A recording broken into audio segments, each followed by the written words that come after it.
You're listening to the Yoga Medicine Podcast. I'm your host, Rachel Land. This podcast brings you information and resources to enhance the therapeutic effects of your practice based on a deeper understanding of anatomy, physiology, and the integration of modern science and research with traditional practices and experiences. Join me and my co-hosts Tiffany Cruikshank and Katya Bach as we dive into all things yoga, research, and wellness. The content of this podcast is not medical advice and is not meant to replace medical care. Please consult your healthcare provider to determine what is best for your unique healthcare needs. Rashmi, welcome to the Yoga Medicine Podcast. I'm so happy to have you here. Hey, Rachel, I'm so psyched to be here too.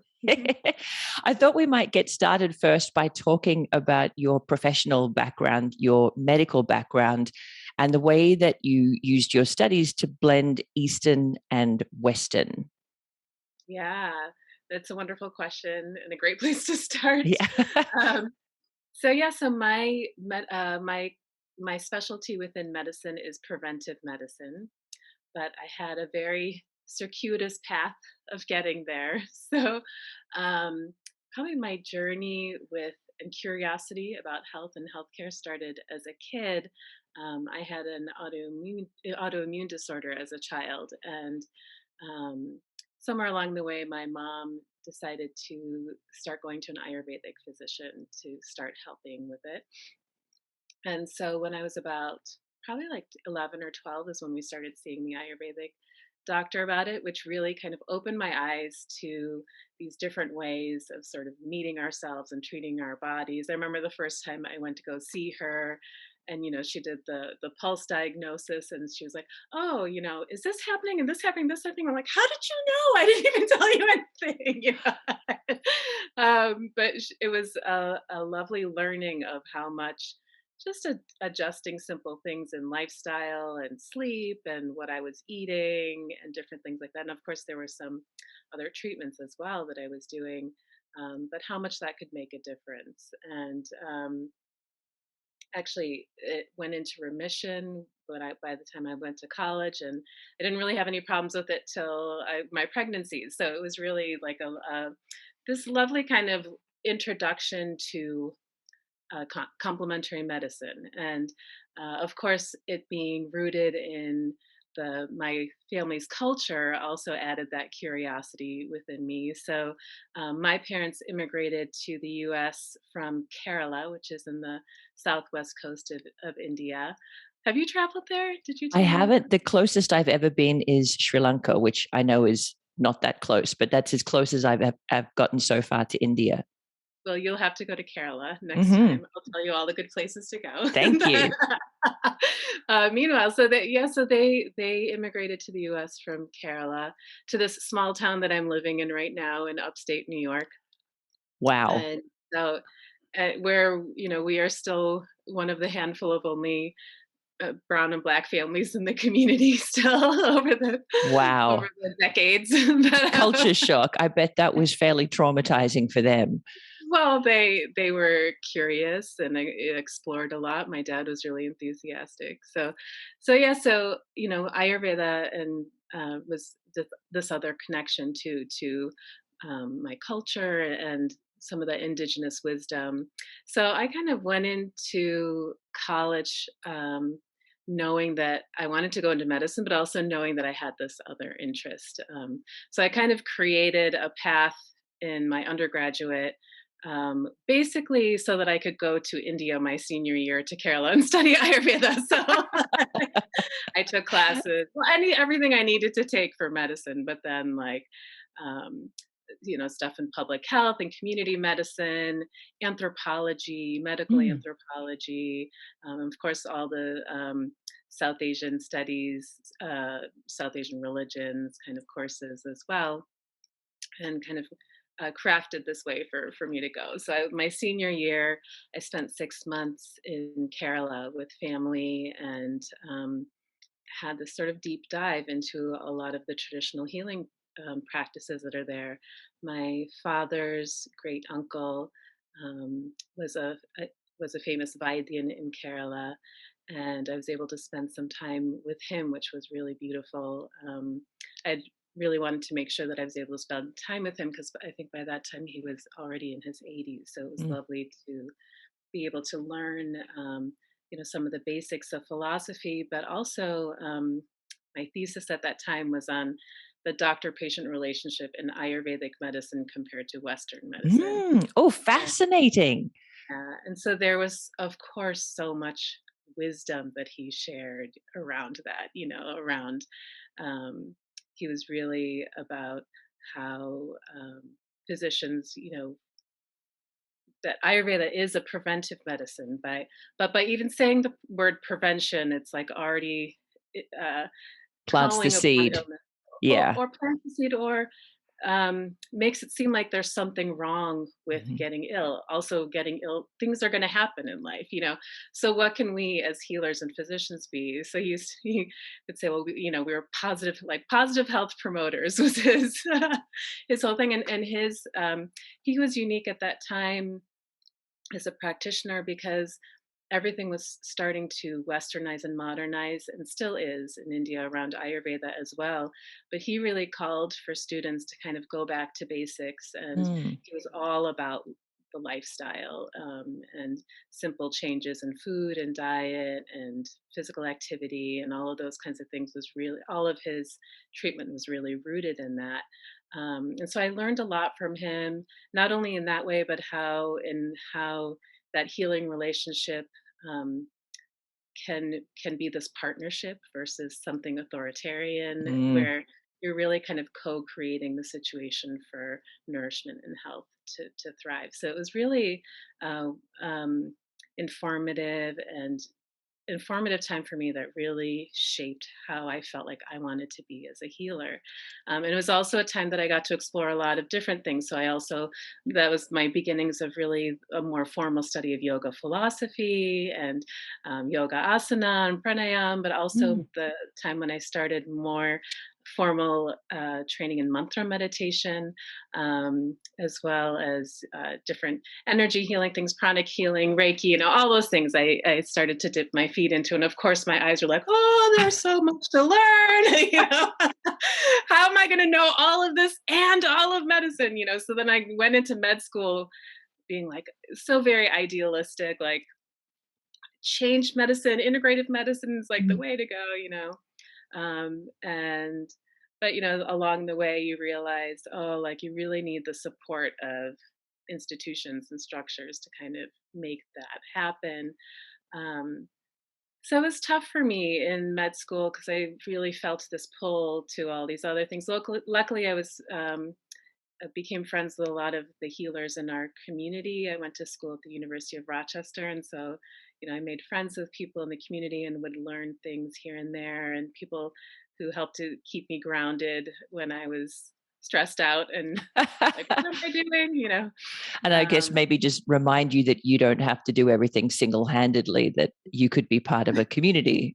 Part of a community, yeah. But then there were just the stresses of med school, and one thing that really also was grounding for me was my meditation practice at that time, which really um, kept me present, but also kept me checking in with what felt right for Mm. me. Um, and so I went on to, after finishing med school, I did 1 year of internal medicine in Cooperstown, New York, very close to me here. And during that time, my husband had his first opportunity to do an expat assignment abroad, which kind of came at a really great time because I was also like just really confused about, I can just be in regular medicine. I'm good at it, but my heart wasn't totally in it. And I knew there was something else. I just didn't know what it was. So it was a good time to take a break. So it happened to be in India. And it's so funny. Rachel knows my husband is not Indian. He's Zimbabwean. And I remember when we were first dating, one of his things was like, because he knew how much I loved Ayurveda and all these things. He was like, "Don't ever ask me to go live in India. I'm not going to go live in India." Proof yet And again that the then, universe has a sense of humor, right? correct. And then it was the other way around, where he was like, "Can we go?" Funny thing So. about living in India. Mm. So it came at a really fortuitous time for me because I needed that break to step away for a while. So we moved to Bangalore, where I again kind of revisited Ayurveda again at that time, and was working with a physician who was a family friend, and kind of um, learning in the mornings and then seeing patients in the afternoon. So we covered kind of the first year and a half of what might have been an Ayurvedic college or school. Hmm. So I learned a lot of the basics. But what I was realizing at that time too was, although I was enjoying that, um, Ayurveda in India had also started to become a little bit reliant on Western methods and these compound medications and different things, pharmacology and all of Hmm. that. And it just, something didn't sit right. And I didn't want to continue with that at the time. And then, of course, Brad then also got another assignment to go abroad. And so we decided to have a family. So I had kids. We moved to Europe, and um, in that amount of time that I was kind of away from medicine, all of this research around different complementary therapies, particularly mindfulness and meditation, had really now started to to take root. And so when we decided to come back to the U.S. After the kids were a little bit older, when we had decided to move back, um, and I started to do my preventive medicine training program in Buffalo. It really was the right time to kind of come back, because now it's like all these things that I had been always interested in were a little bit starting to be a little bit more mainstream, and there was more support for it. So I really kind of focused during my residency, on kind of exploring mind body ways to support health, and how that relates to lifestyle medicine. And so that's how kind of I sort of got interested in teaching mindfulness. So that's where I was able to connect. My mentor was a psychiatrist who taught mindfulness based stress reduction and mindfulness based cognitive therapy. She was also a yoga teacher. So Mm. it was lovely to be able to share, and speak openly about philosophy, uh, as well as all of the support from Western medicine around it, and Western psychology compared to yoga psychology and all of that stuff. So it was really um, lovely time to be able to do that. So when Brad wanted to move again with his job, I decided, clinically, this is what I love to do, was sharing mindfulness. It had really been this piece that was there all along, that was supporting me, and in my struggles in med school and residency, and in my struggles as a mom, and just trying to figure out what I was going to be doing with my life. Um, that it really felt like, an some place that I could really be authentic within medicine for me. Mm. So that's kind of what led me to mindfulness, and sharing mindfulness in healthcare settings.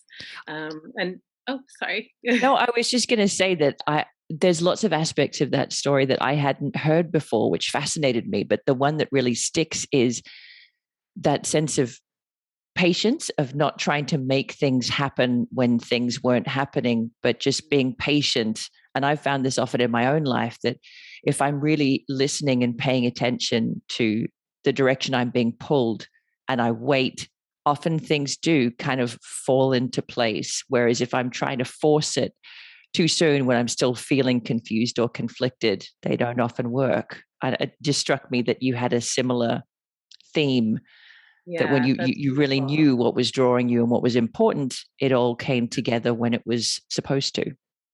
And part of that is that, probably, was the power of just having my own practice, and time that I would check in with that really helped me to align.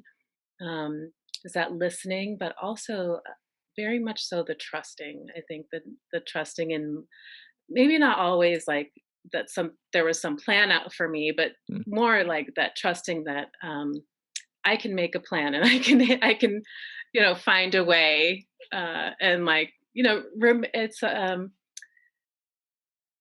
one of the beautiful reasons I love sharing mindfulness and yoga in healthcare is so oftentimes we forget the beauty and the creativity that's inside of us, and that's so important to connect with that quality of nourishment that's always inside of us, when we're going through a healing process or whatever that is. Of course, the stress we in that stress we forget it, and I think all of these practices really give us that time not only to de-stress and solve all of life's problems, but really it's about coming back home to ourselves and remembering that nourishment that can be there. And so I think that trust was is also a big part of it that I continue to keep learning as I keep you know changing my path in my or adding on to my path in my career. I think there's always that bit of knowing that potential to connect is there, and that remembrance that I can hopefully handle it. Yeah. So No, 100%. That's exactly how I feel too, is when I'm really paying attention to what's drawing me or how I feel about something and where I'm conflicted, that gives me the space to really trust my own capacity to handle whatever comes up, to make good decisions. I yeah, love that. and I that's love like that. the essence of yoga. hmm I was going to ask you about yoga. You mentioned that you had an introduction to asana and meditation and pranayama as part of those senior year studies. Had you had any experience of yoga prior to that, or was this really the first? Yeah. So, growing up at home, my dad had a really strong spiritual practice. And it was beautiful because as he aged, it grew with him and shifted and changed. Mm. But something that was always a part of his practice was meditation and ritual and contemplative practice. And some of that as well as his asana. He always had this routine of his whatever his exercise was, and then he'd do some asana, then he'd oil massage, have his nice steam bath, and then he'd come and sit to do his thing. And so I think seeing that, of Mm. course, it made me curious, and um, he never forced us to do anything, but he was always just very inviting. The only thing he ever really wanted us to do was just to sit in the morning, sit in the evening. He didn't care how long it was for. Like it could have just been just for like one breath and but just sit and actually the altar space in our house that I grew up in, which is just down the street from where I am right now, was actually right outside my room. So there was like no way to not do No that. excuses. There's no excuses to not do that. Um, and I think even all those invitations to sit were like that beginning of planting the seeds. And then, of course, all of our stories and mythology. I grew up in a Hindu home, so all of the stories and the mythology. We grew up learning about Buddha, learning about Mahavira from Jain community, learning about all the Sikh leaders, learning about all of our mythology, Shankaracharya, Vishwamitra. All these names were names you grow up with, learning and hearing about, and so I was always that curiosity was always there, and of course. It's embedded, and yoga is embedded in so the practices and the philosophy is embedded in so many ways. I learned Carnatic vocal music from my grandmother when she stayed with us. So like I always used to joke with my mom, like she was my first yoga teacher in a way because she's the first person that taught me pranayam and the power of vocalization, like all of the exercises we would do before singing, like all of that was that. And she always, shraddha and, paying attention, like it was all there within everything of that. So, I mean, along the way, I think there were so many seeds that were planted. And then because of that curiosity in me, I read like so many versions of Bhagavad Gita and like stuff, even in high school, just because it was a way for me to connect with Mm. my culture and identity. There weren't many books growing up that had brown kids, let alone Indian kids in Mhm.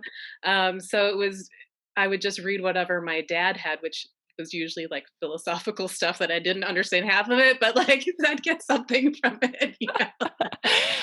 I love that. My parents were both studying psychology when I was a little kid. So a lot of the books in my house were pretty heavy, sort of psychological texts. And I do Yeah. think some of it, even the bits that you don't think you're understanding, some of it sinks in, doesn't it? Yeah, some of it sinks in So somewhere along. I know you've done yoga teacher training, and it sounds like you didn't have the experience that many other teachers have had of arriving at yoga teacher training and finding out that there were, whoa, 7 other limbs other than asana practice. Yeah, no, What I was already knew all that.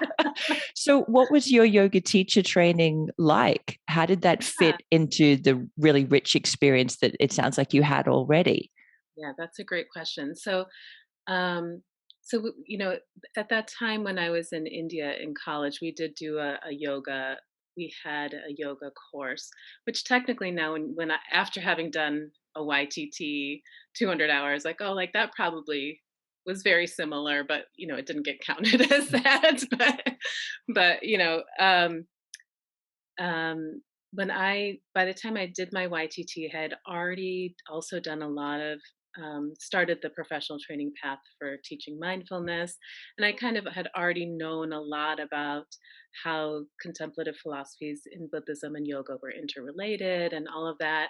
Um, for me, I knew when I was taking my YTT, my intention around it was to learn more about how to safely teach asana to elderly people, because I was having people, you know, with limitations and different bodies coming into the MBSR classes that I was teaching. And of course, within MBSR, we do teach some yoga asana. So I wanted to be able to share in more accessible ways for everybody, basically. And by that time, I had had friends who had done YTT, so I kind of knew that it would be asana heavy. So I didn't have an expectation for it to be more than, like, you know. And I had a wonderful teacher, Suzanne Bien. In when we this is when we moved to this is when we moved to Vietnam. After I'd finished residency, was working at University of Buffalo. So when we moved, I was like, okay, that's it. I'm just teaching mindfulness and yoga. I was like, Brad, I'm signing up for a 200-hour right when we land. Literally, like 2 months after we landed, I started Oh. my YTT. Um, and so, you know, we did a lot of asana, and she was trained in the forest yoga tradition, Mm. so there's also a lot of uh, trauma sensitivity and work with emotions and stuff like that in there. So but you know, it was interesting because there although I think it was the hours that were needed for the yoga philosophy, of course, I always wished it was a little bit more of that. And hopefully yoga trainings with time are continuing to evolve and include more and more of that. So Yeah, definitely they are. The Yoga Alliance requirements have shifted quite a bit in the last couple of years, and there's definitely a more balanced emphasis on other aspects that aren't asana. But it sounds like your first love and maybe your true love in terms of yoga practice is mindfulness and meditation. I know mm. you have 2 daughters, Anu and Pri, and you've done some classes for yoga medicine online that include your family. So have you been modeling the same sort of dedication to your practice for your girls as your father did for you? Oh, what a good question, Rachel. No pressure. I'm No. sure he would say, no, no, no, she's not. No, but it's really lovely because the girls and I were, for those of you who Rachel knows, but my father passed away a few years ago. And the last year of his life, we were fortunately able to come home and live with my parents that year. And so it was really nice because they for him, I think it was remembering myself and my sister when we were those ages, you know. So um, there was a lot that he was able to share with them. But two, one thing that he appreciated was like seeing me as a mom, because you don't often get like that intense amount of time, Mm. you know, to see that day in and day out. And so one, you know, one of the things he was sharing was how much, even though, my practice may not be as disciplined and regimented as he was, how much, you are able to weave in so much into just everyday life simply through presence, or planting little seeds here and there, or Mm. talking a little bit about lessons throughout the day, or catching up after school or at dinner. There's endless ways to connect with our presence and our awareness, and all of these attitudes that support that we talk about in yoga and mindfulness. um, so it doesn't have to be an overly disciplined Mm. practice. Yeah. That sounds like an incredibly powerful time to have that really precious time with your family. And you have written an award winning children's book, Finding Om. Was that book inspired by that family time together and seeing your kids with your father? Yeah, 100%. Mm. I know there are some of you that'll listen to the podcast and some of you that'll maybe be watching it. So I am showing the cover right now of the book. It's so beautiful. The illustrations are so gorgeous. Oh, they're so beautiful. All the illustrations were done by a woman named Morgan Huff, and she's incredibly talented. The book features our family, so it's my oldest daughter Anu exploring the mantra Om and meditation with my father. And she had known that my father had passed, so she really, she was like, "Send me all the pictures, different angles," and Oh, you're going to they, make me cry. I'm not a I crier. know, And and pretty much when any of our aunts and uncles or my dad's friends see this page, I mean, it's like she really got him, and his essence right there. So, and this was like something you'd see, like, he'd be doing uh his prayers, his jabam, and it's like as soon as a bell rings or something, they'll be like peeking around the corner, like, "What's up, Upa doing?" Like, oh, I want to sit on his lap, or I want to hold the mala, like whatever it is. Like, they were really curious. that's So the beautiful. I mean, curiosity is such an incredible place to start oh, learning any practice from, isn't it? That open minded. 100%.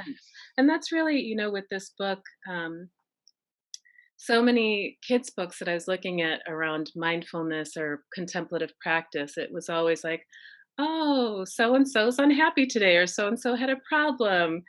Oh, here's meditation, and now it's all fixed, or Mm. now it's all better." And Wouldn't it be and nice that's if that's lovely. I how it mean, of worked? course, we know that it helps us. All of that is true. But I really wanted to also portray how much these practices, just like we were talking about before, the nourishment, how it can be this connection to all that wonder and joy and excitement. So, when you read the book, it's my dad kind of sets it up like an experiment for her. My dad was a chemical engineer, he was a Ah, scientist. So, just in general, everything became a science experiment when at our house. I feel like So he and Tiffany would have gotten on really well. yes, but really, like, it really captures that spirit of sadhya, and kind of um, this self exploration of Om and meditation, and then also he gives her little hints along the way, like trust into yourself, Mm. and pay attention with kindness and care. So all those little pieces are in there, and so it's really her kind of exploring and playing around with uh, what's happening and her own insights, and a lot of it is based on their own reflections. In this book, Anu's portrayed as being around 5 or 6, and Priyanka was around 5 or 6 when I was writing it. So it would like be a lot of like back and forth, or we'd go for a mindful walk or something, and then just us talking about what we'd noticed. So a lot of that is kind of in there as well. So it was this intensely personal experience. And isn't it interesting how it's almost the more personal things are, the more they seem to speak to other people? Because I know this book has found its way into thousands of homes, but also into schools and has become part of curriculum there. Yes, absolutely. And I think, one of the other things that I think for many people who are probably teaching in kids yoga and in schools are quite aware of is um, this sensitivity around bringing in cultural elements, Mm, and how much is a little bit of too much, and so that there was a little bit of fear for me about how this book would be perceived, because um, I don't know how it is where you are, Rachel, but you've probably heard about in the US how there's been a lot of um, uh, in some states, even laws being made around how what can be shared around yoga in schools, and meditation and mindfulness and those kinds of things. And so I was really worried about how it might be perceived, because it is talking about mantras, it is talking about Om and all these things, and one of the things that I was hoping to share through this book is that, there are endless ways to practice mindfulness, and so many ways rooted in South Asian culture, of course, but in all cultures too, And so we can learn about those, and be able to appreciate them too. And like you said, there's something very universal about a child just exploring something, exploring sound, exploring themselves, that we can all really relate to. So. mm. I know in the curriculum guide that you created to go along with the book for schools, there's some discussion or some tools for questioning around cultural appropriation versus cultural appreciation. And that's probably a really important conversation for us to have now, because there are plenty of yoga teachers like me who have found the practice of yoga incredibly helpful and beneficial, but have none of your family and historic links to South Asian culture. So, is there anything that you'd like to share around that you think could be helpful? Yeah, absolutely. So the curriculum guide has this whole section on appreciation versus appropriation, which my friend Archa Srivastav helped me create that. She's a childhood educator. She's also a kid lit consultant. She's a yoga teacher too. And so, it was really fun putting that together, because what we wanted to show was sort of to contextualize the Om symbol for kids, because we thought, it's probably something they've all seen somewhere or another, because it's in popular media and movies and things like that. And, you always, even in shows on Nickelodeon, my kids were watching some show like Jessie or something the other day on kids show on Nickelodeon, where like the kids like, oh, so they're seeing it places, they're seeing Mm, the symbol places. So we kind of wanted to share a little bit about what Om means in different dharmic faith traditions in India, in Hinduism, in Jainism, and Buddhism. How is it displayed in families, South Asian families? So we had pictures of where how it might be displayed at a temple or in someone's home, or you wouldn't put it on the floor where someone can step on it, or where your feet would be on it. mm. And then there's this whole section of, well, how is it used, in other places around the world? And we had a lot of fun looking up how Om is used. So there were some we couldn't even put in there, like Om on panties, Om on a beer bottle.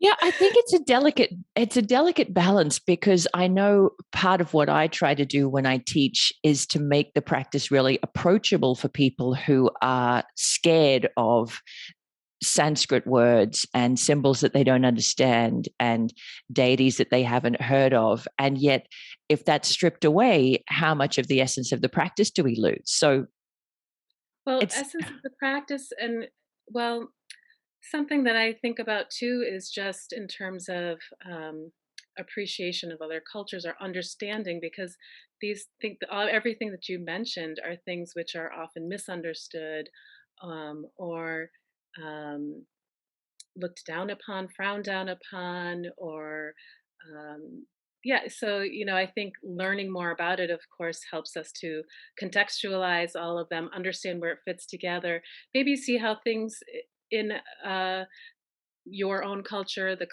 someone else's own culture may be related, and how, those interrelationships are there.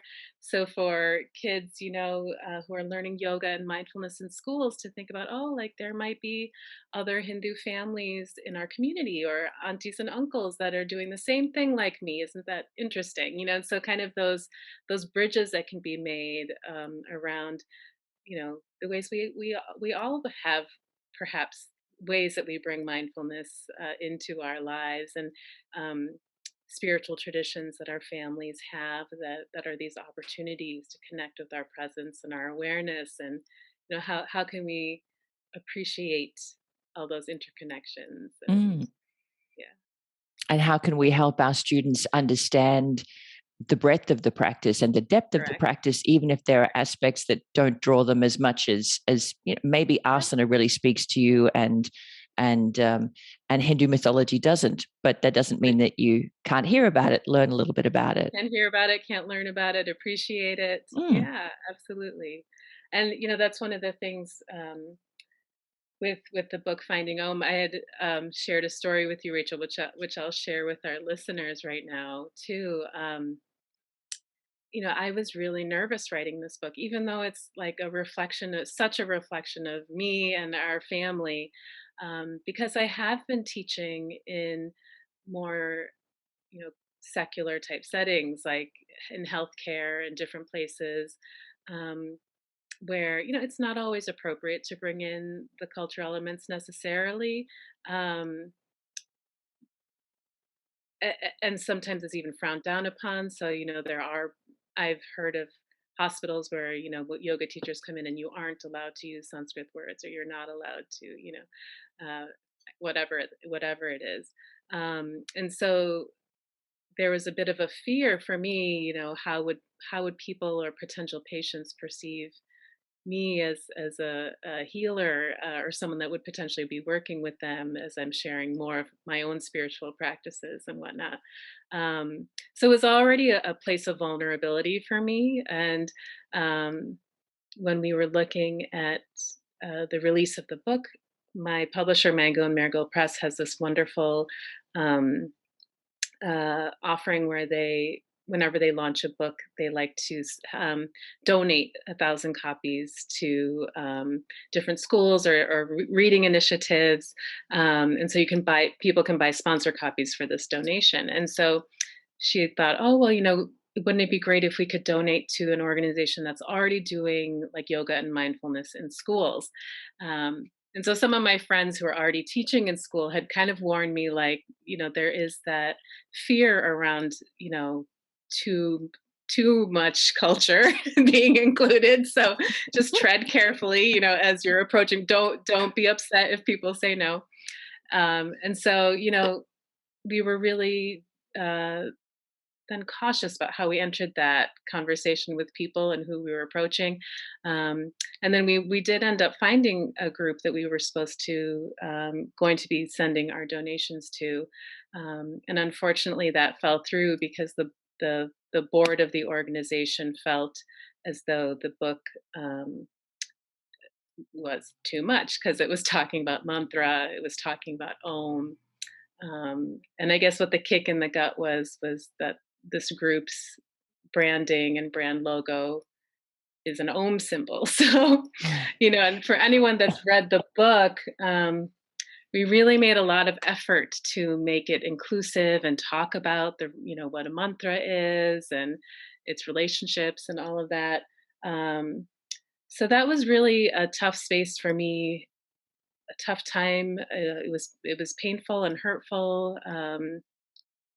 Also fear around how the book would be perceived, if anyone would even want to read it,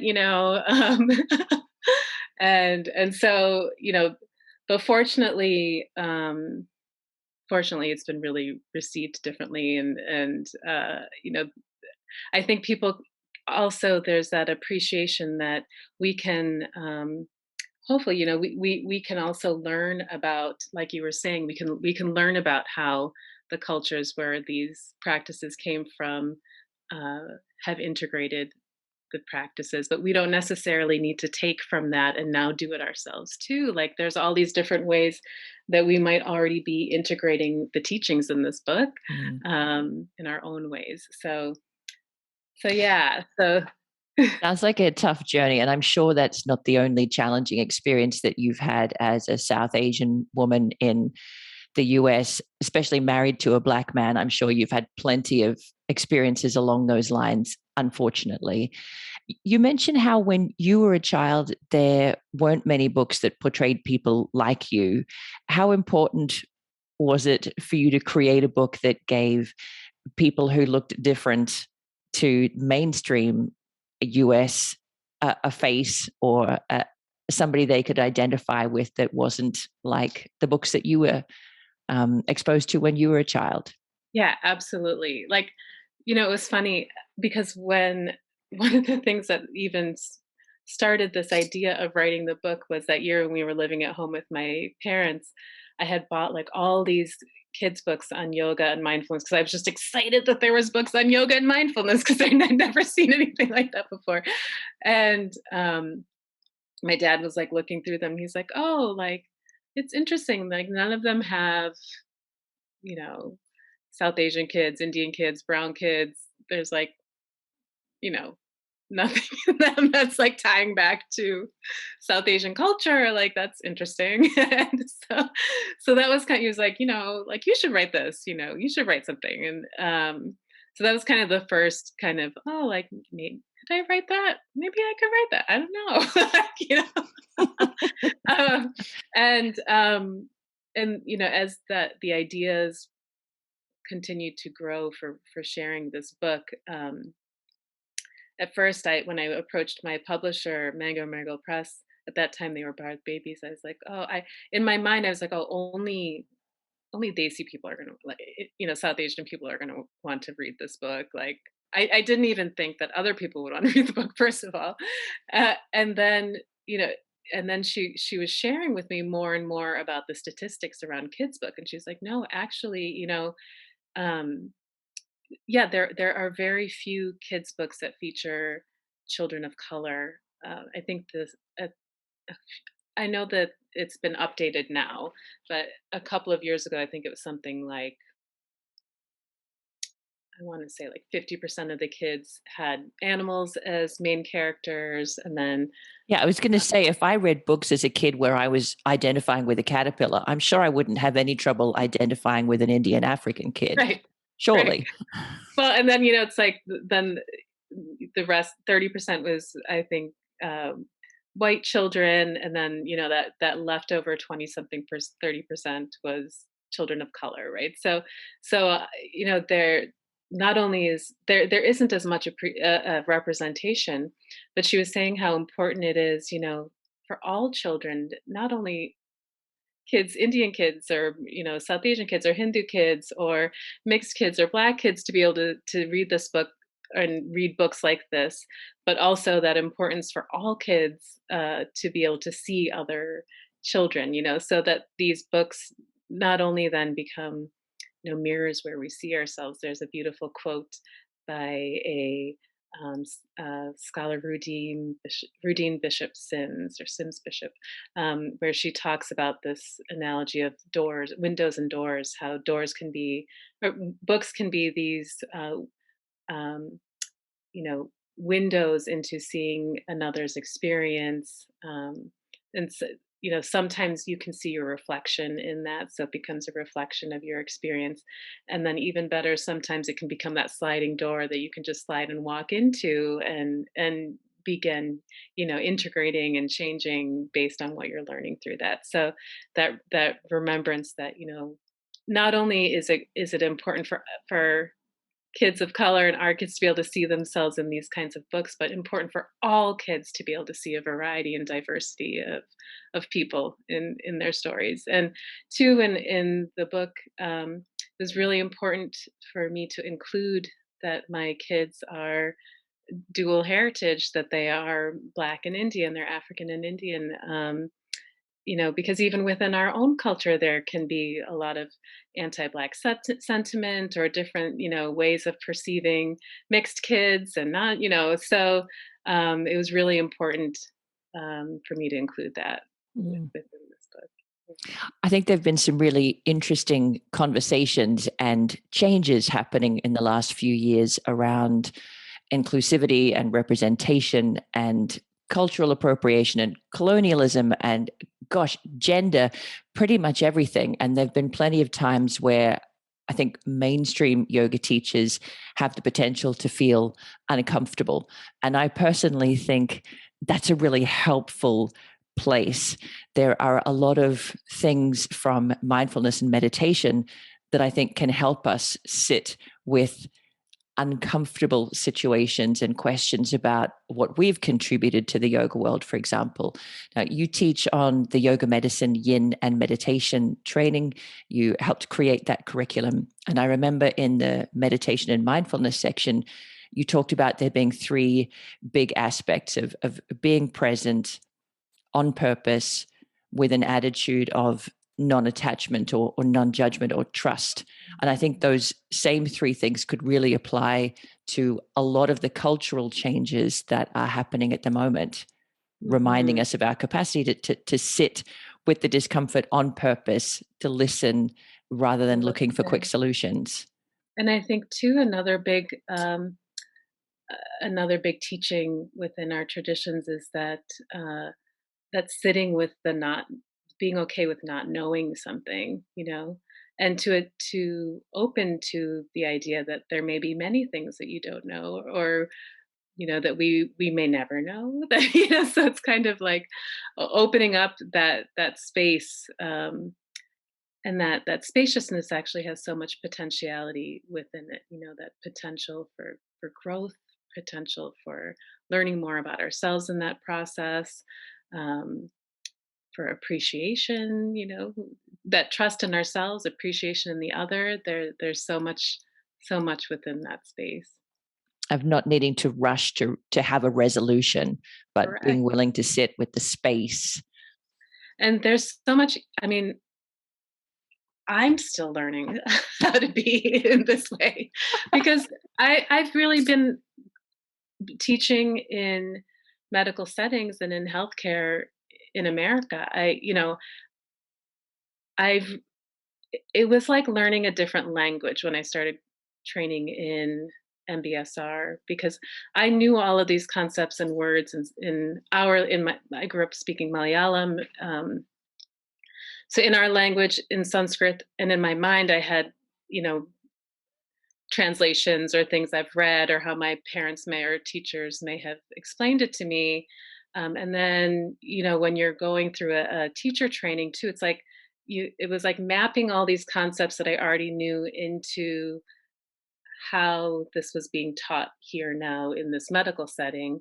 And MBSR, is actually it's a beautiful curriculum. I think there's a lot of space for it to grow and things, but it's a beautiful way of kind of distilling down a lot of the teachings and making it accessible for people who have no background, or, in any of this. It really kind of distills it down.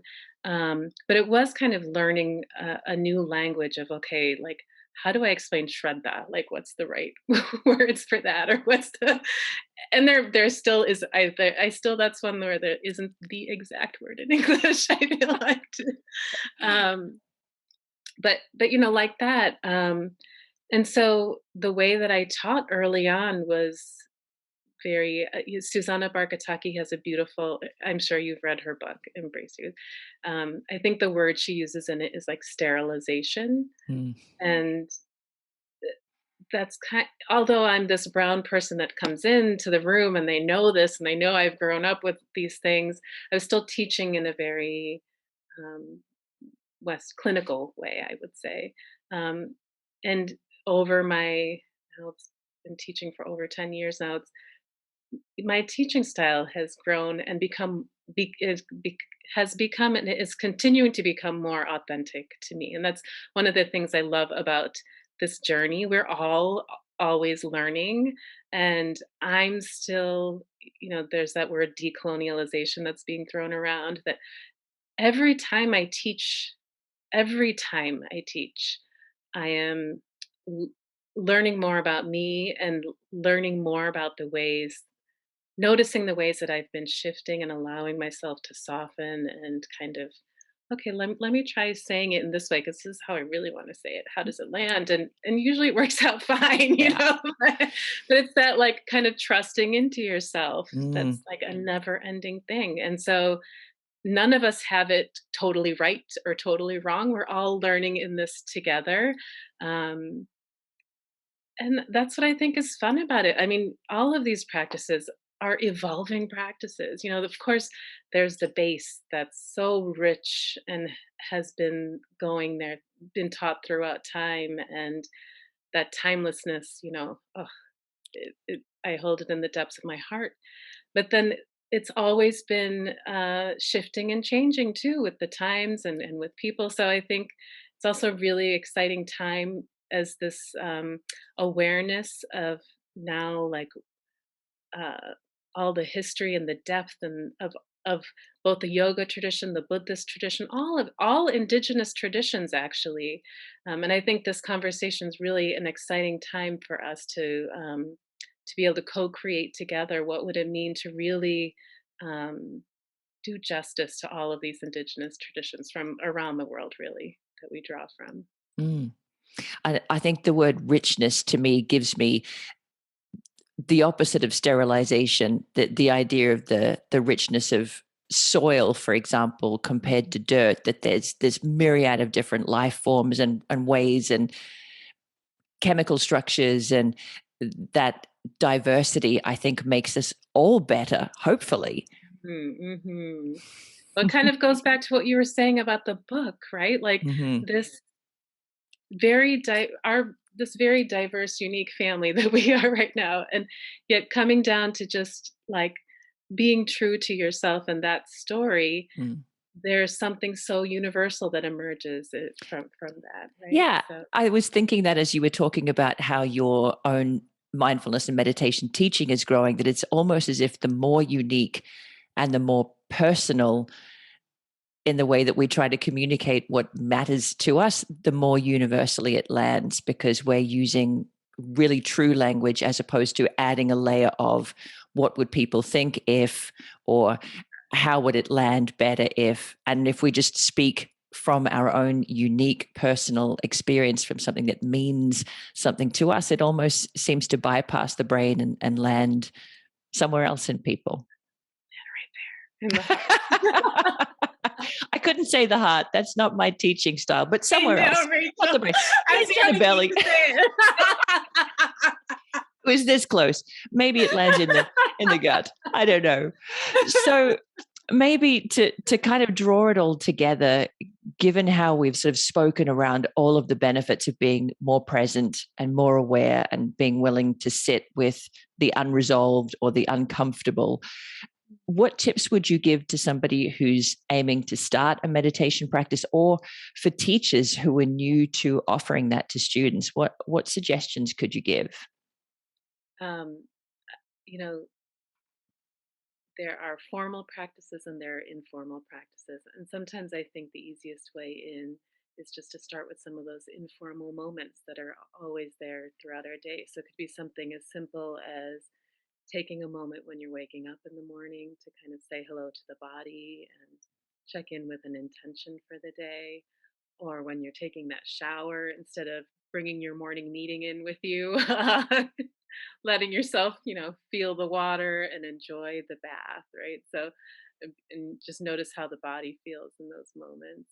Um, and these pauses that we can take are kind of all throughout the day that are there. These opportunities, whether we're in stillness or moving. So, you know, meditation can also be a moving practice when we're walking, for example. The sensations of our feet can be kind of a repetitive anchor we can check into. So maybe it's um, walking to work, park when you park your car and walking to work. So all these little opportunities that are there kind of throughout the day, I think are a wonderful kind of place to start and kind of invite those three things that you had mentioned, Rachel, which is the attention, the intention, and your intention could be whatever intention you have for yourself, or maybe just the intention to be present for the practice.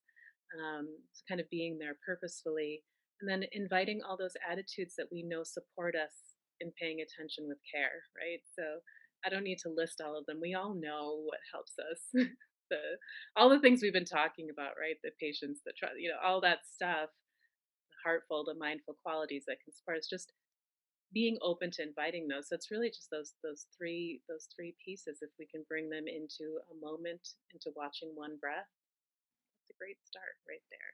And then for people who want to start a meditation practice, there's endless tools that are out there now, with apps and things. And I think the most important thing is starting somewhere that's accessible. So if it is that one breath or 3 minutes, that's a great place to start and build from there. I love that. I love that advice of starting with something informal that you can just blend into your existence, that makes you more aware of that existence. I love that. And maybe you feel a little different, and maybe that curiosity inspires you to look for something more organized or more structured. Maybe it doesn't. I think that's a wonderful place to leave people. Wonderful. So Thanks people so who are much. interested in finding out more about you can obviously do your meditation and pranayama classes on Yoga Medicine online. For teachers who are looking for a deeper dive, they can do the yin and meditation teacher training with Yoga Medicine. Where else would you direct people who are keen to learn more about what you do? Yeah. Well, I have my website, which I think you can share as well. On there too, I've been doing a lot of author visits for the book. So doing stuff with kids. Also been doing things with our teachers locally as well around mindfulness and self-care. So a lot of that information is there as well. I've just started teaching mindfulness and contemplative practice for a friend's self-care course for physicians.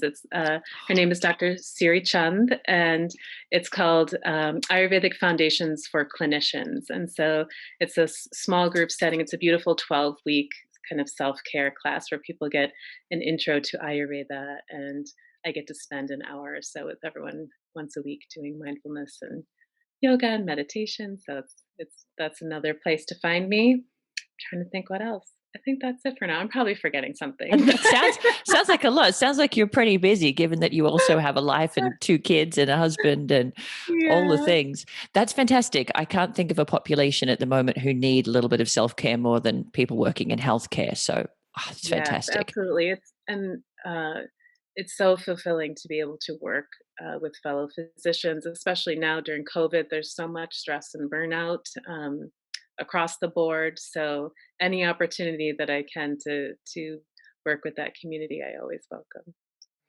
Thank you so much, Rashmi. I deeply appreciate your time, and also you sharing your personal stories and personal experiences, and getting us all hopefully to be a little bit more willing to sit in trust ourselves. Absolutely. Trusting ourselves. Yes. Yes. Thank you so much. Thank you, Rachel. We'll talk again soon. Thank you.